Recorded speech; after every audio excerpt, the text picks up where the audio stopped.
A maverick who will explode now he's won a major title, or an overrated one-dimensional player who will never reach his potential? Just how good is Jack Lisowski?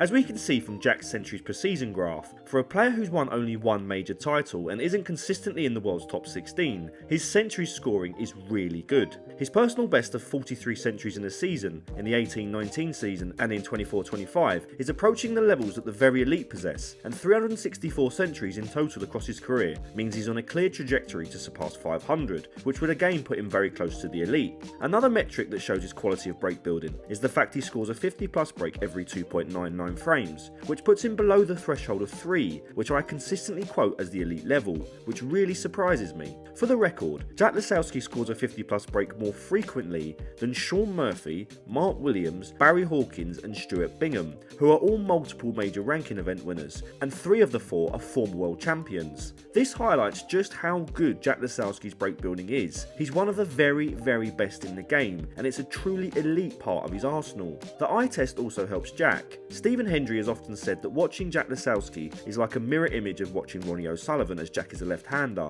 and although their techniques and break building aren't identical, I can definitely see the comparison.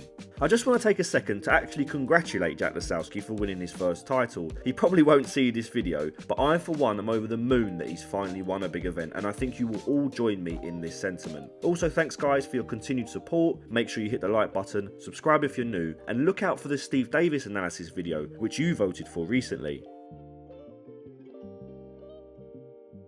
Jack Lisowski's long potting is another area that stacks up well against the top players. It's eye-catching due to his aggressive style of play, but is it consistently good? Well, tentatively I'll say yes. I wouldn't say he's up there with Shaun Murphy and co, who are renowned for their consistently long potting over a season, but Jack is definitely in the bracket below. He has a wide range of shots that he can use for potting long balls, and although his overall game isn't the most consistent, his long potting usually is one of the best parts of his game, however he is playing. Sometimes I think Jack can be slightly over-ambitious with his long potting and take on one too many, similarly to a young Judd Trump or crowd pleasers of the past such as Alex Higgins and Jimmy White, which brings his overall consistency down.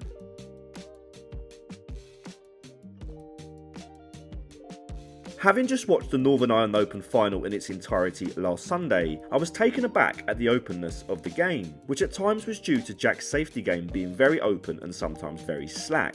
Aside from the first frame or two which were quite tight, I noticed just how little care and attention Jack sometimes gives to safety play. This is his big weakness, as I've noticed it throughout his career, and is one of the reasons that I think he hasn't won as much as his potential suggests he should have. His break building and long potting are that of a top 8 player, but his safety play just isn't up to scratch. His variety of safety shots is very limited. His judge of pace and spin when playing these shots just doesn't seem to be that of a top player, and it seems like his mentality is just get the ball behind the bault line. Stephen Hendry may have gotten away with this ethos in the 1990s, but in modern day snooker, you just cannot get away with this. If he even had a slightly better safety game, I think his consistency at the business end of tournaments would improve. But as of October 25, this is his one major weakness, and honestly, I wouldn't even put him in the top 64 in terms of safety game, which might be a bit harsh, but I truly believe this.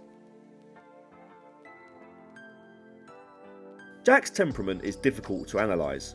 On the one hand, his tenacity to keep working hard, to keep his head up, and to keep fighting to win his first title for so long is admirable, and the way he's bounced back since the loss of his father just under a year ago to win his first major event mustn't go unnoticed. On the other hand, however, I'm not just analysing the past year, I'm also analysing his whole career and how he applies himself in certain matches. One of his weaknesses is when he goes far behind. Jack's a great front runner, but I do believe when he's playing a top player and he starts to lose frames, his head drops a little bit. His record in the Triple Crown events highlights this for me. In the World Championship since his first appearance in 2013, he's only won 8 matches at the Crucible, and it took him 3 attempts to win a match at the Masters. Now I can put this down to a lot of things, form, opponents, just bad luck, but when you zone out and realise he has only won 1 major title in his career, and frequently loses early in the really big events, and you have to scrutinise his temperament. I think with winning his first title, his temperament will improve, and hopefully this will improve his safety play, because if he improves these 2 areas, he could seriously become one of the best players in the world.